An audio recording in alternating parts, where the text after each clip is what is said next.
Hi, this is Michael Uslan. You're listening to Batman on Film.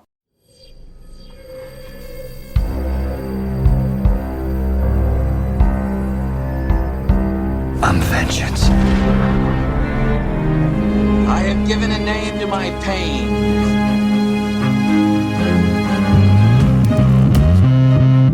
The Batman. Always waiting for some Batman to save you. It's simple. We kill the Bat of Gotham. I'm Batman.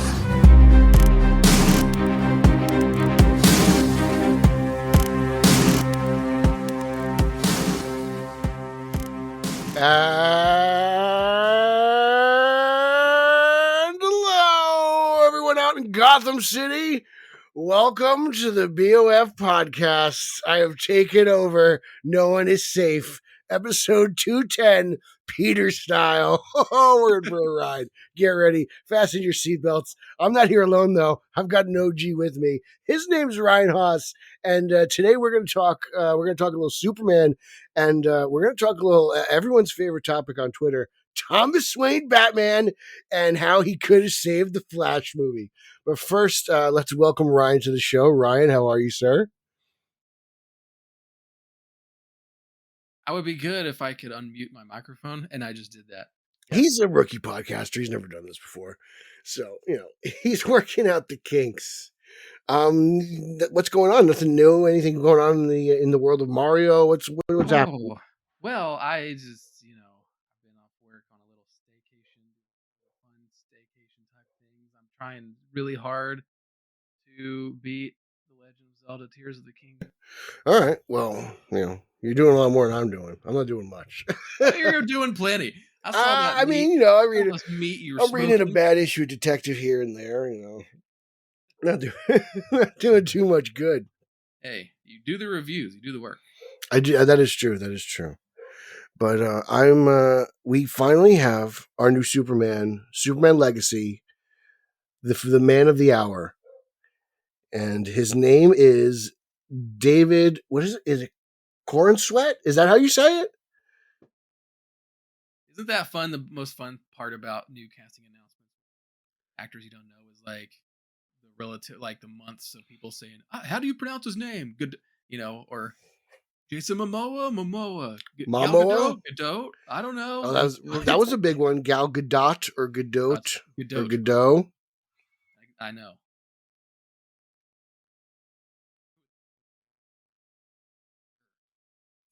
But yeah. Thanks, David. I don't know. How would you pronounce this guy's name? Like you did. It's fine.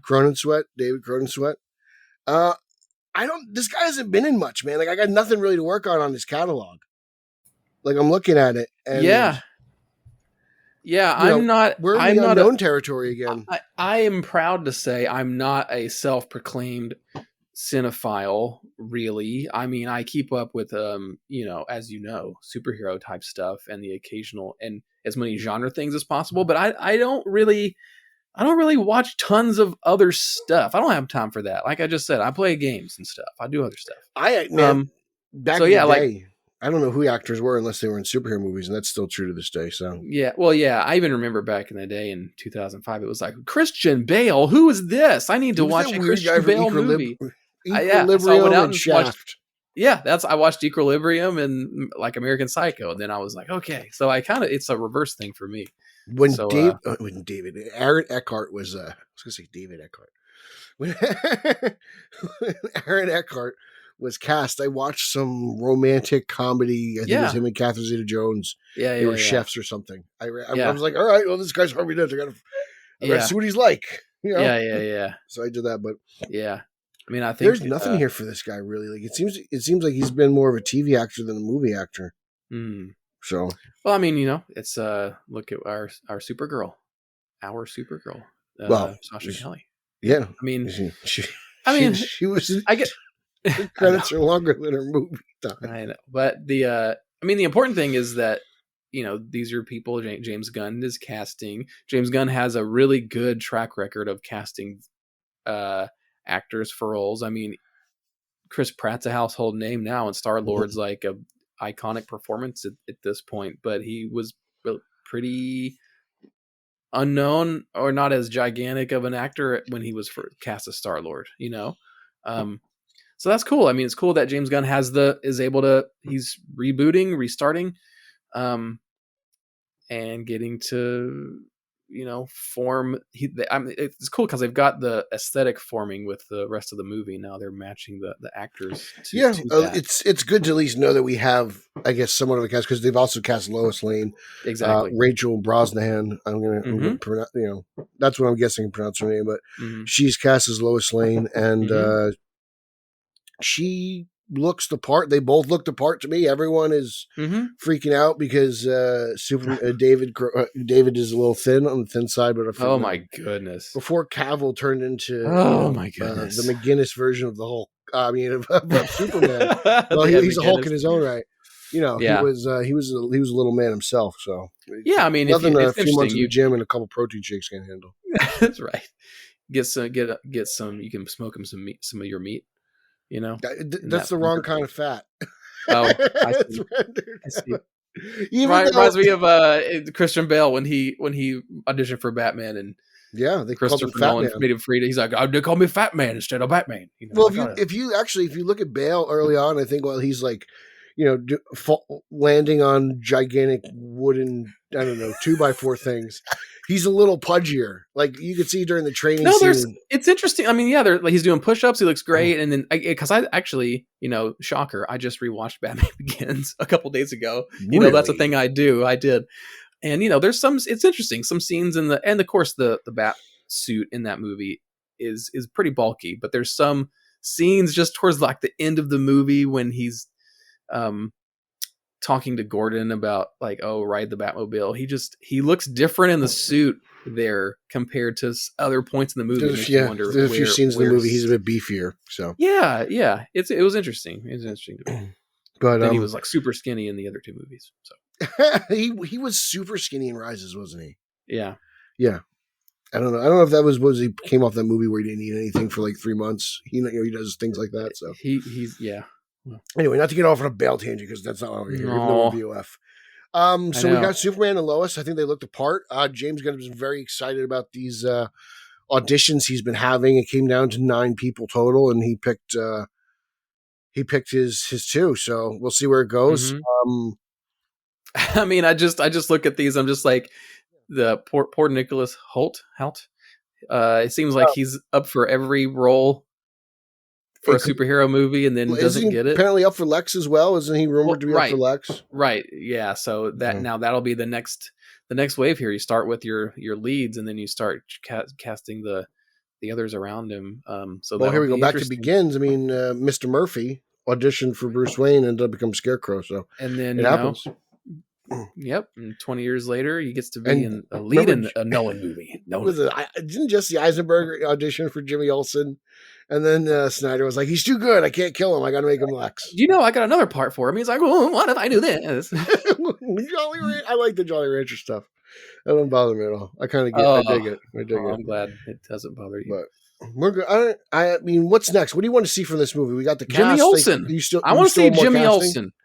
Yeah. I mean, I'm not a big casting or fan cast person. You know, if you love better, thoughtful fan casts and hours of that talk, of course, there's other podcasts that love to do that. I'm horrible at it. I'm bad at it, and like I would never come up with these actors, and I'm sure they're very good. And like I said, does Holtzman watch Miss Maisel?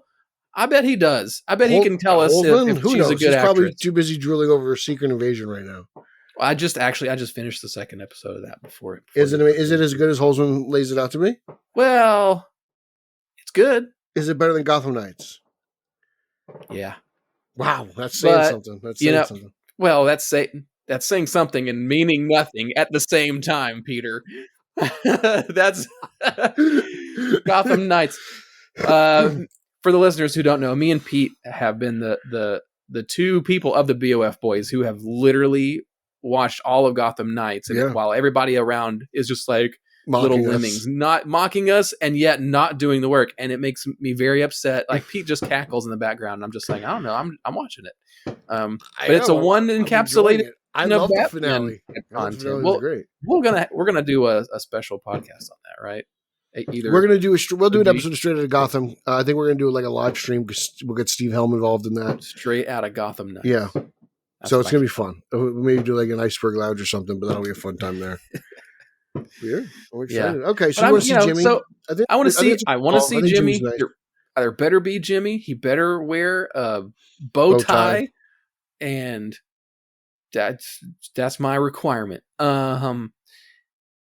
Because what I want to get to are the goofy Jimmy Olsen spinoff. You know, like the comics Where he just gets himself into trouble. Absolutely, yeah. Like I want to see that. Or that actually, you know, that is your perfect wacky like Max spinoff show version from like Superman Legacy, like a weird Jimmy Olsen show. I would totally watch that.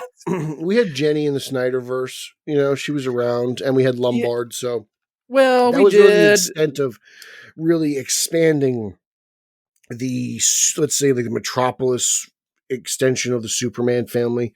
We didn't really There get was too much Jimmy into Olsen. We had Jimmy Olsen. Don't forget. Yeah, we did have an aged version of Jimmy Olsen. You know, it was horrible. Not really the traditional. I'm thinking the aspect of like Jimmy and Perry, and you know, while it was nice to have Lombard. I miss Jimmy a lot. You know, like in Man of Steel, I thought Lombard was. There's cool plenty of characters. Yeah, you got Cat Grant. You got all kinds of. I would like to see some Bibbo, even like a not necessarily like Daily Planet, but like obviously Bibbo has his what's it called, Ace of Spades or whatever it is. Right. He's got his club, and he's like a Superman fanboy around. So it'd be cool to see something like that in there. But we know Lex. I've been preaching about John Henry Irons. You know, I hear the authorities in this movie. I'd rather hear about Connell or somebody actually Superman related. I agree. It'll take me. That's the part I'm the most worried about of this movie and it's the they haven't learned their lesson. Well, it's just making me not. That's the one thing that's. I mean, I'm reserving judgment for the movie regardless. I'm not getting myself too hyped, but the authority is a major part of this movie. Is like okay, convince me that's good kind of thing. Like why? Which, you know, I think the filmmakers would agree. Like that's a hurdle too. I don't have the blind trust of like, oh yeah, just do whatever with the authority. Like, okay. Me that's good. To be honest, I was almost like that until I heard the authority was in the movie. I was like, "Oh, let James gonna do what he wants." It's like the authority's exactly, and the reason I feel that way is because for all these Superman movies, we've had Zod how many times? We've had, you know, I feel like it's time to have more Superman villains. I want the Brainiac. I want the, you know, and we're getting like Lex Luthor and the Authority again. And of course I'm sure there's lots of tricks up the sleeve, right? Mm-hmm. But we've had Doomsday, you know, we've seen some. We've had Doomsday multiple times. Yeah. And on TV and on film too. Mm-hmm. So a lot of these things. I don't think there's been a version of Superman post Reeves that has not introduced us to Doomsday. Isn't that interesting? Live action. I think they've all done it. Spoilers for Superman and Lois. Right. You know, but that being the latest version. Yeah. Yeah. Even Smallville did it. Even Smallville did. They did a Krypton did whole it. Season. Right. Mm-hmm. Right. You know, BVS obviously. Right. And it's been done in animation as well, twice. Yeah. So at least. Basically everybody but the greatest Superman of all time is Doomsday. Right. Oh, he didn't exist. Right. But I'm curious to see where the story goes and everything. The thing that's gonna like is there gonna be like a general lane? Is there gonna be what are the Kents? Is there a Ma and Pa Kent? That's a big question. Both alive or dead? Which ones? Where are they around? Like the status of Ma and Pa Kent always changes depending on the interpretation. So it's going to be interesting to see where they are and who they cast for those roles, because those are always some pretty big shoes to fill, actor wise, and those are usually where you can get some pretty big gets, you know, in terms of the extended cameo, right? Exactly. Yeah, exactly. Well, who's left? You've got Kevin Costner's obviously out. Diane Lane's out.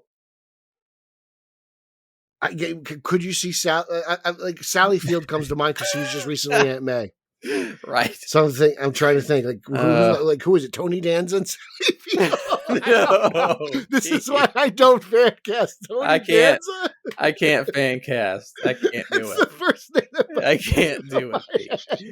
Oh no. God, can you imagine? It's actually the things that make people feel, because then you basically just need to work back. Like, okay, instead of thinking, you've got to be like, okay, you've got a Superman in his late 20s who's in their, 50s ish now, so they should cast Bill. Bill should be Buckhead.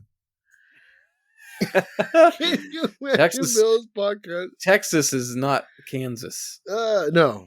They got gumbo in Kansas? I don't know. Gumbo.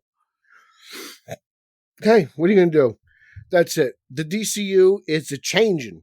Who knows what Aquaman's got left, but I think as far as I know, the DCU is over, and this is going to be a start of something new. They want to claim it's Blue Beetle, but I think that's just kind of that's the dog and pony show of it all. I mean, yeah, we're hip to that. It's nothing it's nothing DC and Warner Brothers fans have experienced before, right? Like, they've got to protect their investment.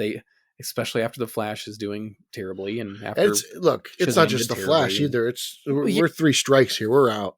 Yeah. Black Adam, Shazam, Flash. For real. Yeah. But these two look good. I'm sure they'll look good in this suit. I want to see the suit. There's rumors now talking about maybe it'll be kind of like an early 30s version of Superman or something like that. Some version of that suit, maybe. I see that logo popping up on Twitter. So that would make no sense to me. But maybe just to put him in the suit. I don't know. We'll see. I have no idea. Yeah. I don't know what Gunn's thinking, though. That's what I'm saying. Like, this is nice. Yeah, we don't know. And we don't know. Until I get like a trailer or a poster, I can't judge nothing really, Yeah, and even though it's going to be the first kind of movie in this new DCU, I'm still wonder if it's, is there's going to be a larger narrative at play. Is this the start of that, or does this take place? Because even if you and then when you catch up to Batman, is going to be more like, I don't know where this is going to actually fit. Because if you look at like something like 89 or even Returns, even the way people dress, it's like timeless. You can't put it in a time period, But something like the trilogy is, you could tell it's very 2000s.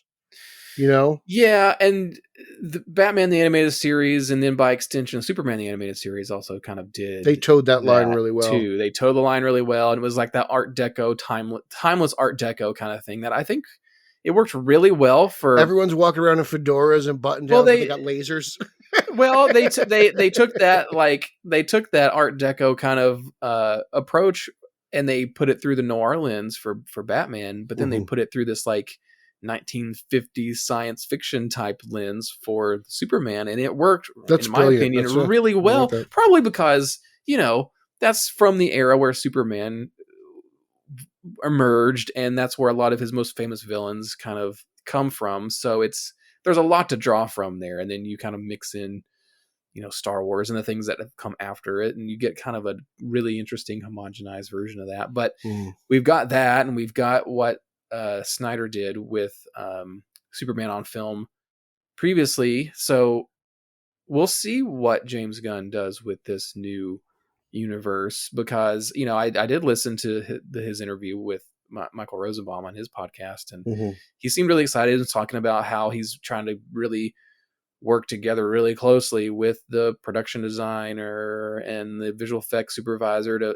to come up with to be all on the same page, come up with a unique take on Superman and his world. So I'm psyched to see. That's probably something I'm the most interested about, is that Metropolis itself felt just like a city, and by extension even worse, Gotham, in Snyder's DC movies. I'm interested to see if Superman, there wasn't enough character within the city itself. Yeah, it's kind of one of my favorite things of diving into one of these superhero movies is seeing the elements, seeing the environment that our hero is, wandering around in. Like when you open up in '89, it's interesting. It feels the movie. The Batman does it. Yeah, well, doesn't that feel? It feels to me more like a 80s and 90s conceit at this point, where you just would assume like, oh, the Batman movies or the world gets its own treatment as much as the character itself. But you think of any of these more modern superhero movies, and it's they're not all like that. You got kind of lucky with Wonder Woman, where her first movie was more of a period piece, so it kind of, you got a lot of interesting things that went in there. And even with Wonder Woman 84, because it was very squarely set in that time period, you got some interesting production design. But for the Flash, it was a big movie, but all this other stuff happened in it, so they didn't really have time to make Central City its own living, breathing We're not really place. in Central City that often, to be honest. Exactly. In that movie either. Yeah. But, and that's a beautiful segue there, Haas, because that's actually where that's leading towards our next topic. I've been seeing this pop up around Twitter, and I think it's been interesting enough for us to debate about it, is whether or not replacing Michael Keaton's Batman with Thomas Wayne Batman, staying a little bit more faithful to the Flashpoint story, would A, have made the movie better, and B, created more of a dramatic through line throughout the film, caring about, Affleck's Batman, his father getting back to that Batman, saving that world. For me, I'm gonna lead off on this one. I don't think it's as cut and dry as a lot of people think. I think a lot of people are trying to find excuses for the Flash's failures. And I don't think that adding Thomas Wayne Batman and doubling down on Flashpoint and essentially what would have been Jeffrey Dean Morgan in the role, right? If that's what we're thinking here, he was Thomas Wayne in BVS. I don't know if that's going to get people to care about a Batman they don't care about already. And right. I think Affleck's Batman was not universally loved and cared. Right. I just don't know if that's going to draw people into the theater because they're going to care about that story. And then you're doubling down on the parent aspect, which is Barry and his mother. So it's you're kind of like stealing the show a little bit. Because everyone wants the end credit scene. They want Barry to hand the letter to Bruce. They want the tear to fall on the page. That's what you want. Right. But I think that injecting the movie with Keaton's Batman makes perfect sense. And just because it's supposed to be the Batman that you think is going to strike the chord that people care about to drive them into the theater. Whereas Jeffrey Dean Morgan dressed up as Batman, I think creates even more confusion than was actually going on in the movie. People were confused about Affleck and Pattinson and Keaton. Can you imagine Affleck and then you throw in a new Batman entirely? Let's say, like I said, like Jeffrey Dean Morgan in itself. I just don't think it works. I think people are trying to find reasons to figure out why this movie just failed. And I think it's as simple as no one cared and no one showed up for it. Yeah. I agree. So that was a good episode. All right, well, there we go. I thought this was going to be more of a question. I'm really with you there. I mean, the larger question is almost more interesting to me of like, well, why is this kind of a internet topic now? And I think it is the thing where like, because the film has so much of a crazy discussion and discourse around it now that the hot takes are coming out, right? Like, it's by the plentiful. My goodness, I thought it was. I should have seen the writing on the wall when The Dark Knight Rises came out. Everybody was all, the film was, and that's like the best case scenario at this point of a movie like that doing so well at the box office and critically, and then people start to poke the social media holes into it and be like, oh, X, Y, and Z. Could be better. Was Rises the first super big superhero movie to really kind of be around during the social media craze? Was social media what it is now during the Rises time? Well, it's interesting because that was the same year that the Avengers came out, right? But didn't Avengers come out the year before? No, it was the same summer, 2012. Okay, all right. Oh, that's right. Man of Steel came in 2013. That's what it is. Okay. Yeah. You're right. They were back to back.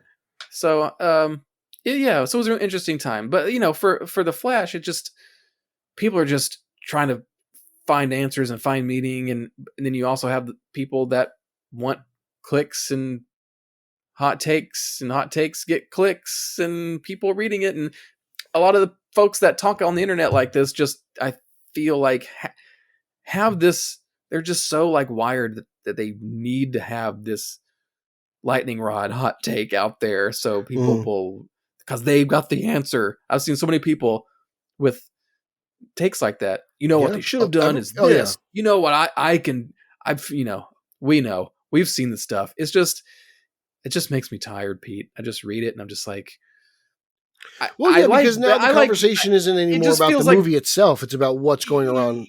Yeah, it feels more like bad faith discussions than like interesting postulations on what might have made the movie better. And I don't feel like, the movie was good. I don't think that. I don't think that I enjoyed it. The movie doesn't have a problem that has a internal fix. Like the movie itself, I don't think was the problem. It was everything else around it, surrounding it. But just to jump off the talking point, I reread Flashpoint for this show for you, Pete. To kind of get my head wrapped around it. On DC Universe Infinite. Okay. Because I couldn't dig out my floppies. But that Flashpoint story, it's interesting. It's a Flashpoint is its own cultural flashpoint in a way, because that story's been told so many times over the years, which is crazy to think. They had a whole CW event about it. Yeah, like we have the comics, the CW event, we've had the animated movie, and it's got its own comic book sequel at this point. Yeah, so it's very prevalent in terms of the events of Flashpoint have been carried out into an animated sequel. In a way, in Suicide Squad: Hell to Pay, like the events of Flashpoint, it went back. That's right. Invested in it's that almost I feel like Flashpoint as a story is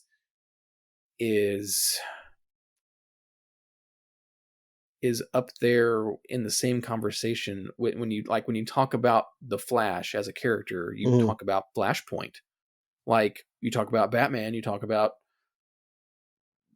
Batman Year One and The Long Halloween and Dark Knight Returns. It's maybe not to the same scale of critical cultural acclaim or whatever, but for the character, but for the character itself, it's like the Flash story. Are arguably the greatest two Flash stories of all time, and that's why that story was the backbone for the Flash movie. Like, it's inarguable. That's why they did it. Even though it would have been nicer to have had a traditional solo Flash movie. To be brutally honest, with everything that's gone around and what they wanted to do and what they achieved on film, they kind of it looks from a fan standpoint like it was effortlessly done. To be honest with you, 10 years from now, when people do go back and watch these movies, they are undoubtedly going to say, "What the hell was the problem? Like, these movies are good." I think this movie will age better. All of we've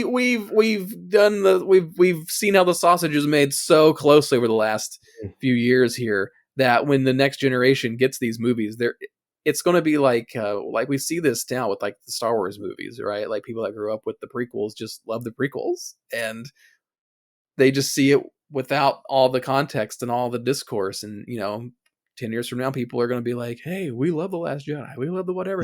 It's going to happen again with these movies, where people are just able to watch them all together and aren't exposed to all the nonsense and the mergers and the collapses that have happened. Well, I feel like a lot of the fans online are, when they talk about how they want to fix the movie, they end up really kind of recreating what the movie was. You're basically destroying the movie and you're rewriting it yourself. It's a big spaghetti mess. Yeah.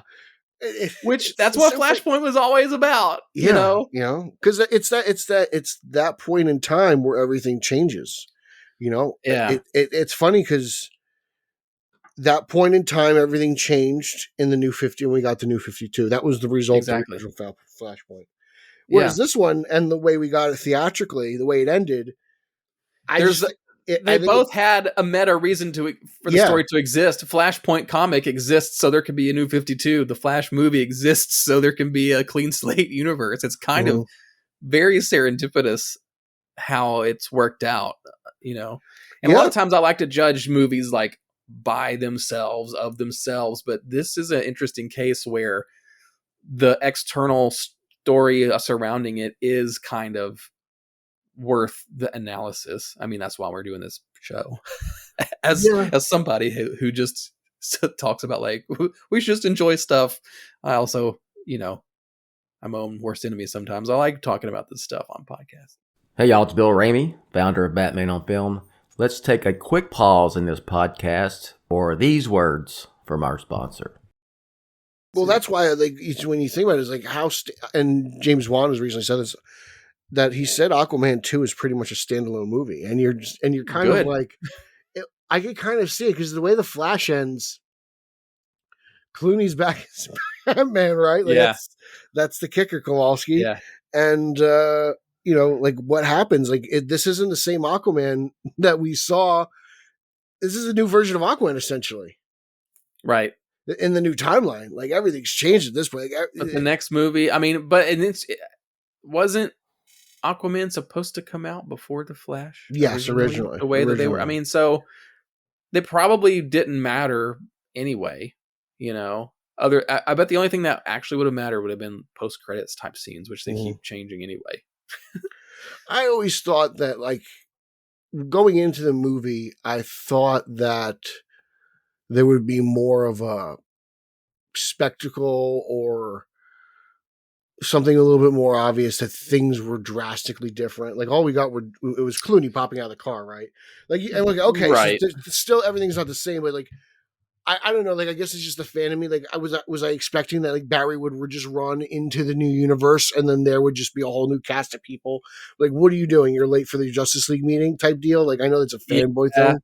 I mean, to its own testament, though, like, like at the end of Zack Snyder's Justice League, for example, you have the whole scene at the end where they walk into the rebuilt, redone Wayne Manor. Here's the table of justice where we're all going to have Justice League meetings. And I'm glad they didn't really do that with the Flash because we know things are changing. It just, it's enough to tell us that stuff has changed. And then it leaves it up to James Gunn and company to show that, and that stuff hasn't all been figured out yet. See, I look at it from the window of this is done. Like this is the final entry, and we're just going to walk right into this new thing fresh. Sure. Like that's how I'm taking it.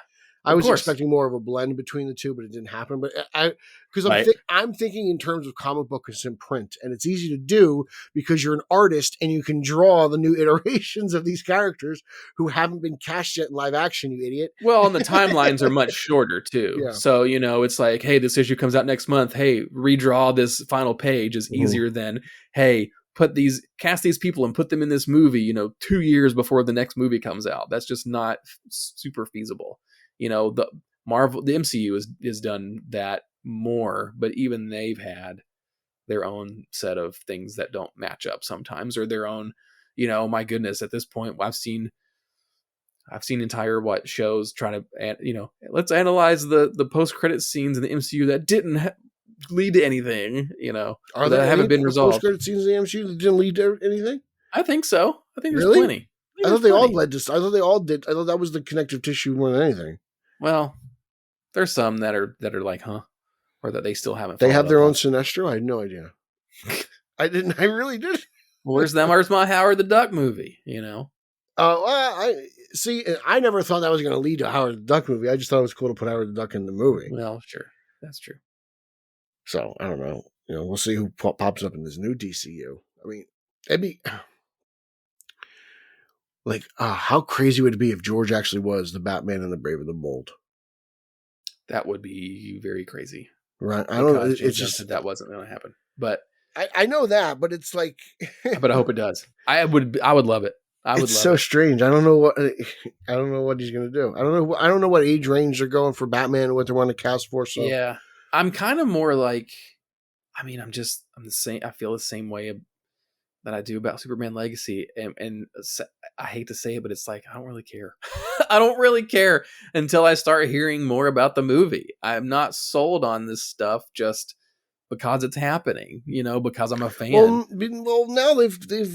I think they've even ruined that with us. Like we've been It's fighting true. for them and it's very sticking up true. for them for as long as possible, and it's just like, I mean, they don't have as any much good as we- faith. And here's the thing: it's like we all liked the Flash here at BOF, but even amongst us at BOF, we should not be like. You look at the grades we all gave it in our show. I think it was just the last episode. It's like we all kind of gave it a B-ish. It's like we as comic book fans, we should be the ones all giving it A's, so that by the time you get a general audience consensus, it might be B-ish, But for us to be B-ish, like when I think A's, I'm putting them up on Dark Knight level. I'm putting up with Logan, of course, like of course. But whereas a B is like, I'm thinking, because I said it was a B plus A minus. Like I teetered that line, because I thought it was good. It hit all the notes for me. That's what I'm saying. Like for me, they got me. Which is funny.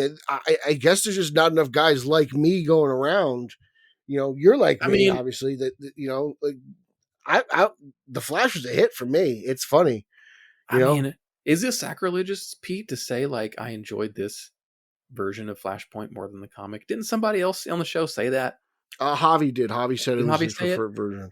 Because I just read Flashpoint again today, and it's good, but I'm not like a Flashpoint super fan, it's a book that reads like a comic book event. That's what it is. It's a comic book event where it's 5 issues. It's pretty fast.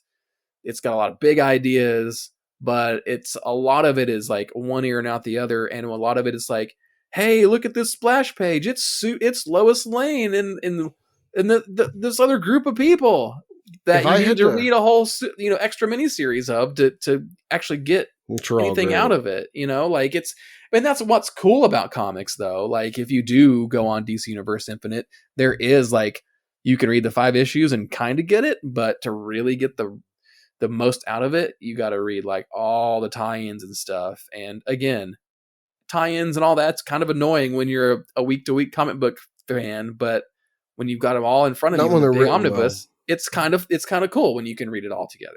If I had to compare because I think, if I'm not mistaken, I don't think necessarily the TV version of Flashpoint is the same concept essentially. Well, he tries to go back and save his mom, and then stuff changes. So, it was like 2 episodes. Yeah. So if I had to, I would say between the 4, I would probably say that the book and the movie are my favorite parts, or my favorite of the 2, and they're pretty much tied. The book probably has a little bit more of an edge just because it's been out longer. Yeah. Because the book and the movie at the end give Barry a moment with his mother where the animated movie doesn't. There's but when everything's changing and you got that crazy witch on the top of the page in the book, Barry runs to his mother for like 1 page. Yeah, and he has that moment. What's going on? Yeah, yeah, and that's basically kind of something similar to what happens at the end in the grocery store. And the animated movie doesn't have that, and I think that's a little bit missing. I see. So I noticed that, and I like that moment. I think those moments really stand out to me for the movie. Well, what's really cool is that I think this is the classic example of like the Flash movie using Flashpoint as a springboard, but not copying it. It just, they both make each other better. Just like, again, in The Dark Knight Rises, where it's not a straight up adaptation of No Man's Land or Nightfall or The Dark Knight Returns. It takes all of those influences and makes something new out adaptation. Of it. Yeah, loose adaptation. And I like that that's what the Flash movie is. I think if it was just Flashpoint on screen, what's the point? And a lot of us have said this in the past. The one thing that DC has over Marvel is their history. Cinematic legacy. Yes. Yeah. And they finally tapped into that, and it didn't work. But you know what? They tried to do it. They tried. They did. They did it, and that's it. Whether you want to call it a last-ditch effort or not, the cinematic legacy is legacies of various characters, and it's mostly Batman and Superman. We're not going to lie, right? That's it. But for a while, that's all there was. Right. Marvel before the MCU was X-Men and Spider-Man, so right. That's just it. they don't have that sort of legacy, So, they tapped into that, and we all said that was it. That was your if that's your MCU angle, if that's your angle to be different than the MCU, your multiverse angle, then that's what you should exploit. And they tried it and it didn't work. And it's just I think it's just as simple as the brand is dead for the moment. And I think, which makes me nervous going into the Penguin, because it's like, how stupid are these people? Is everyone just going to associate this with the dead universe? Like, I don't know. Like, I think Bill is absolutely correct, where he's just like, well, we don't have to worry about Batman. Nothing's gonna kill Batman, Because there's part of me that thinks this Brave and Bold movie never happens, man. No, a Batman movie will happen. That's the same. They It's might maybe change not on time when it will. Like, I don't think out. I don't even like. There's. I think Muschietti probably won't even direct it. I saw. After, I'm just getting John Watts' Fantastic Four vibes. That's all. Well, yeah. I mean, I thought it was interesting that they made sure to announce that before the Flash was even out. Well, because it's security for the director. Look, we believe in him. We're giving him another job, even though we know this is going to bomb. Yeah, but you know what's interesting is that the Flash already had a ton of issues before Muschietti came on board, and he was the one that was able to take all that crap and get the movie out. Oh. And so he might have he still got the 2 It movies. Yes, he does have that in his back pocket for Warner Brothers. It wasn't, and he's got this Warner Brothers First Look deal that's more than just. He's a Warner Brothers guy. He's a Warner Brothers guy, so I feel like it's not. I don't think they're blaming him. Nobody's blaming him for the performance of the movie. Like, I don't think so. He did a commendable job handling even the things like you and I don't disagree. You and I disagree with. We disagree on the CGI a lot. Like, a lot of people like complaining. Is it I understand what you're saying with the other actor, the stand-in, and they put the Ezra stuff, like the face stuff. Like, I get it. It's a little wonky, but I'm like, what are you going to do? Like, whatever. But like the stuff where it comes in, like when they're called by the cameos and everyone kind of looks just like, I don't know. Like, they're bendy figures. I'm just like, I don't know, man. Like, what does it look like in the other universe through this lens where everything's colliding? Like, people are nitpicking a lot. I think they are. So, that's just the other thing about the movie. It's just the inconsistency across the board is what got people. I think if the Speed Force stuff did look weird, that like only in the Speed Force, it would be a different story than lots of other things in the movie looking. It's funny because I'm sitting there, I'm like, oh my god, his foot's still, but everything else is zooming past. This is crazy. Everyone's like, it's like that baby in the microwave isn't real. I'm like, that's what we're complaining about. Yeah, like it is. They shoved the baby in the microwave, like, a bigger problem.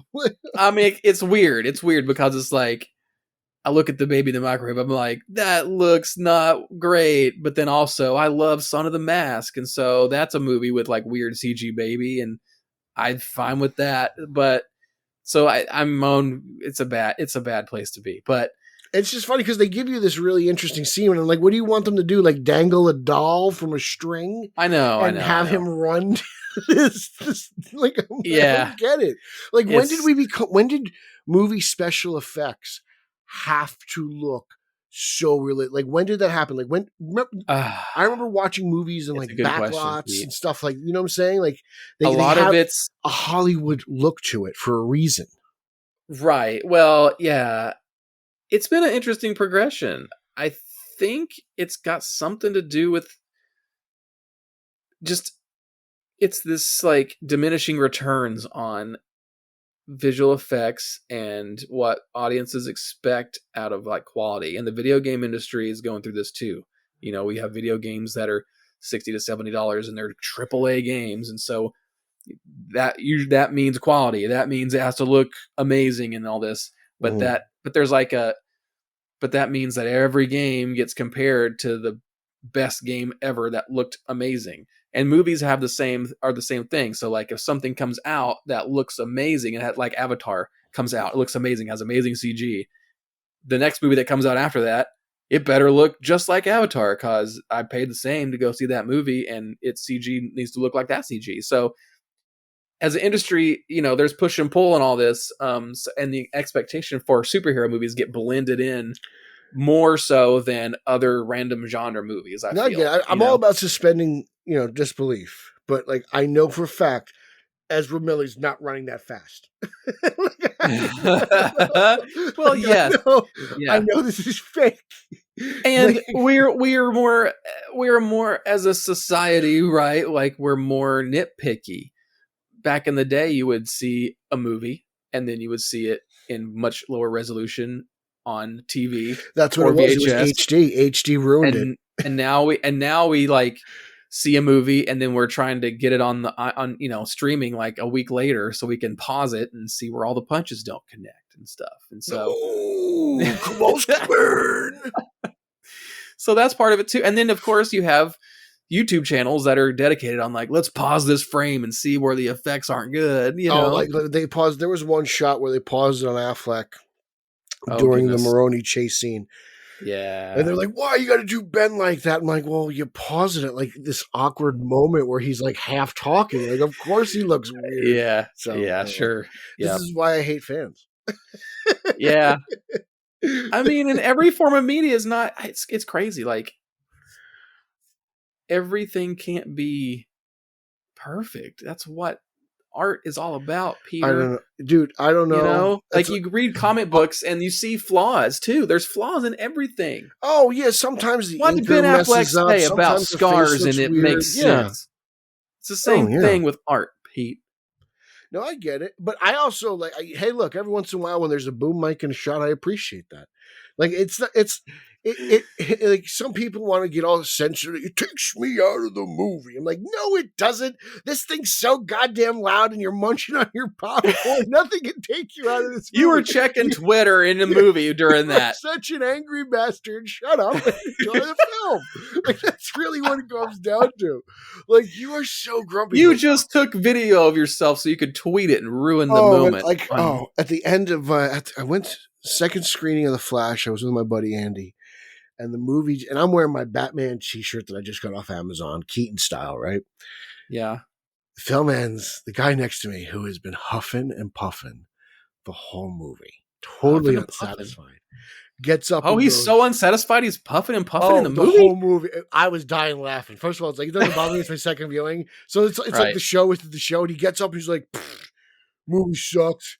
F the Snyderverse, and walks out. I was like, really? I was like, I don't understand. I was like, and he didn't really just walk out. He kind of stood there for a little bit. Looked like he was gathering himself, like he wanted me to, because I'm wearing a shirt, so like he knows where I stand. Like I'm here for Keaton, and like then he walks up, and he goes, "I think he wanted you to engage with him." I was like, "I think he did too." But was it Holtzman?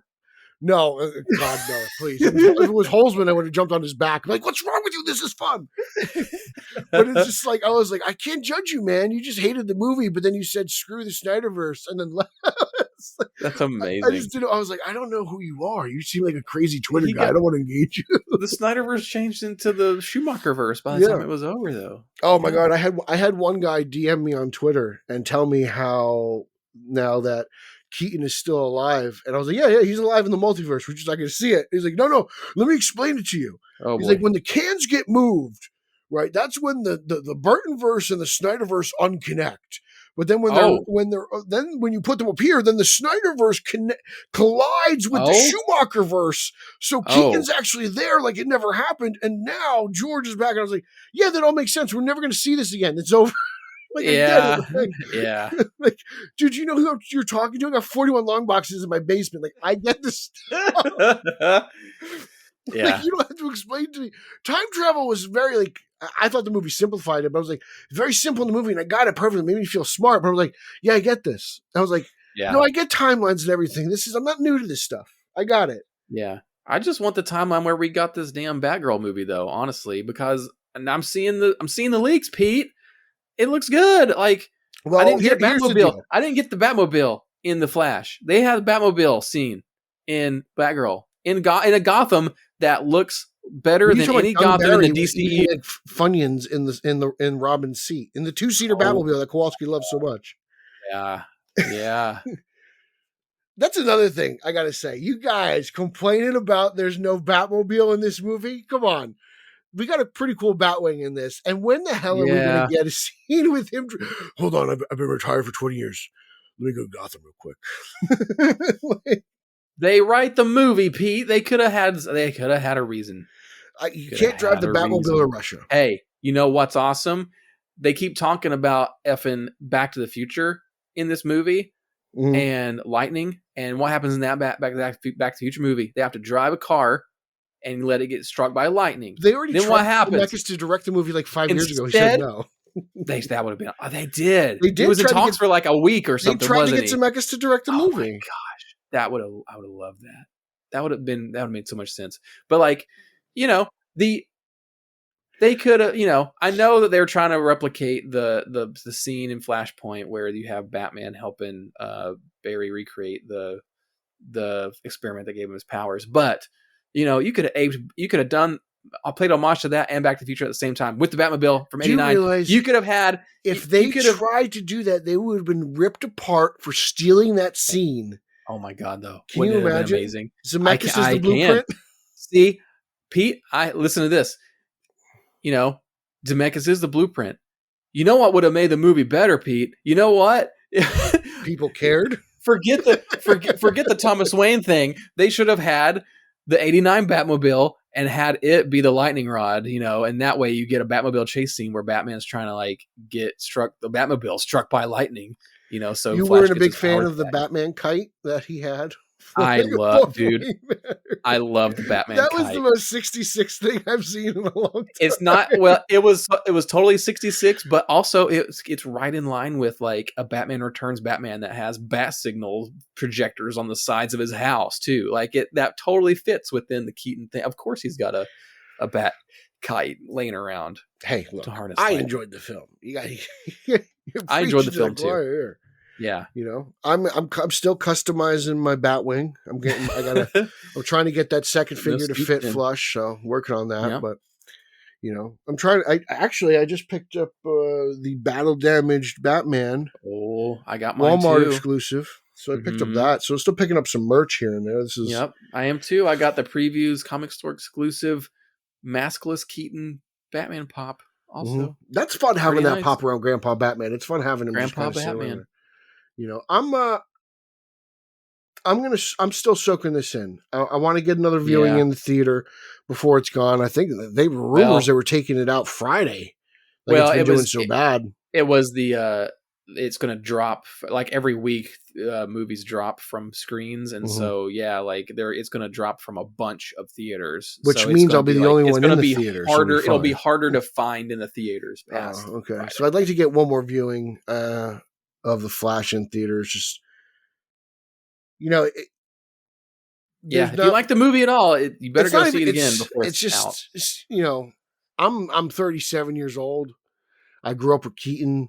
I had Bale in my 20s. Yeah, Like anything involving Keaton and Bale, and even Val to Yeah. an extent. Yeah. Like I'm a sucker for that stuff. well, and So I don't think, but I don't think we're going to get. I don't think we're going to get anything from anybody else anytime soon. I feel like they shot their Yeah. load here with this thing. I feel like It didn't work the out. legacy DC stuff is kind of going to just go away now. I feel like we were going to, if this did anywhere, if the Flash did anything that was like good box office wise, we would have gotten more Keaton somehow. Yeah. We would have gotten Batman Beyond or something. But I mean, feel that like, was the original plan. The original plan, which Yeah. a lot of people didn't believe in because I don't know, they refused to believe the facts. Involved more Keatons, but to be honest, with the way the movie ended, it might actually be the best thing going forward. Because if not a lot of people cared about Keaton's return, then I don't know how much they would have cared about him hanging out with anybody else. To be brutally honest, you got to build that stuff up, and it almost seems like it's part of Warner Brothers' problem is they just constantly put the cart before the horse instead of Right. building up that emotion. They're like, hey, remember that Batman you used to love? Well, he's in back. one movie. Yeah. So it's like instead of getting us to fall in love with an all new interpretation, they're trying to they tried. Maybe they learned a lesson, but that's what we're here to see about James Gunn's all about. Like, is James Gunn going to go about it the James Gunn way, or is Right. James Gunn going about it the way Warner Brothers wants him to? And I think we're not going to know really any I of don't this think till we Warner get our Brothers first taste of can. Legacy. Yeah, but I mean, it feels like Warner Brothers is out of, they're out of authority here. They gotta, that as long as they're afloat as a company, they gotta be like, okay, we're trusting James Gunn to do this, do this. That's like, yeah, I don't know. We'll see. I mean, everyone's going to say DC Films We is will. its own thing, but I want to see, you know what? I'm at the point now where it's like, I want to see, seeing's believing. Like, I want to see this James Gunnified DC universe, and I want to see if I like it. Like, I'm still waiting to see on it always. But I'm just,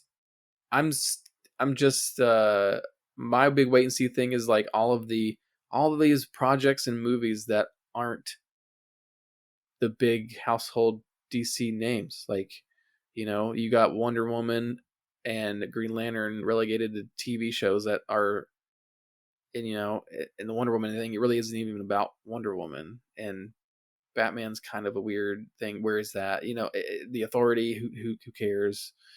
Creature Commandos, okay. Like, I'm just, it seems like it's not really exploiting all the best strengths of DC yet. But maybe that's intentional, so they can build slow. So when you see the big characters again, it does mean something. So maybe that's part of it. Yeah, I kind of agree with you. I think it's got to be well thought out though, because you just can't throw Batman into it and expect it to work, because they tried that in BVS and they tried it in the Flash and it blew up in their face. Right. So I will see. I still think time is the best ally, and sometimes it's not a bad idea to let people forget. But in the world of making tent poles and millions and billions of dollars, I don't think you can wait anymore. I think they're just going to run the well dry. Right. Yeah. I mean, you can't. We're long past the world where you can wait 7 years between Batman and Robin and Batman Begins. You just can't do that anymore. That's I think why it's the best thing going forward, or at least I think when I'm saying, I think that time includes the Batman though. Like, I think you have to wait till the Batman's run its course completely, and then you bring in this DC Batman. Yeah, I mean, that could line up if they really try, but it feels like that might not happen. Well, so we'll see. Remember, Ezra and Greg Gustin were the cast performance at the of same time. Yeah, that's true. And one and we saw how that, and the other one started. And now they both ended at the same. That's funny. Yeah, they were both cast. And they both ended their run as the Flash at the same time. Yeah. What the parallels of the Speed Force? Well, I know, Ryan. It's been a blast BSing with you for this hour. Yes, I've had a lot of fun. This is a nice little just fanboy chit chat. Yeah, this is good times. This is what BOF's all about. People actually know what they're talking about. Talking about it. I reread the Flashpoint, just for the Flashpoint. I haven't reread that, but I did just get Absolute 3 Jokers in the mail, and let me tell you, it looks well. And I've got this trade. Gorgeous. I want to get through this.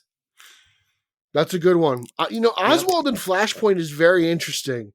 When you get to Flashpoint Beyond, he's even more interesting. He's a very interesting character. Oh man, see, that's what I want to do now. Now I've read Flashpoint. I'm like, okay, now I want to reread the Batman Flashpoint stuff, and then I can actually get to Flashpoint Beyond and make it a little trilogy of my own. Yeah, no, enjoy it. Why don't you do some plugs? Well, follow me on Twitter at SMB_Ryan. And you can tell me how you would have improved the Flash and how much a better director you apparently might be than the director that directed the Flash. And you can follow me, the Super Mario Brothers, the movie archive website I co-run at SMB Movie. So do that. And of course, just listen to the, all the shows here on the BOF podcast. You're on a bunch network, of these shows, aren't you? Twitter. I'm on a bunch of them. Yeah. Like we were just this past podcast we were on talking about the Flash. There's Batman Animation. There's we can't stop talking about the Flash. I know. I think we're gonna keep talking about the Flash. I've got another idea for a Flash podcast, but I want Kowalski involved because he's yeah. Once he gets that Manischewitz in him, he's got all that energy, Yeah. Yeah. So, yeah. Speaking of that, like I was on here's a little plug for Paul Herman and Chris Cloud's Comic Binge. Me and Kowalski were both on the Comic Binge this last week talking about the Flash. So if you just can't get enough Flash talk, you can go listen to that show. It was pretty good.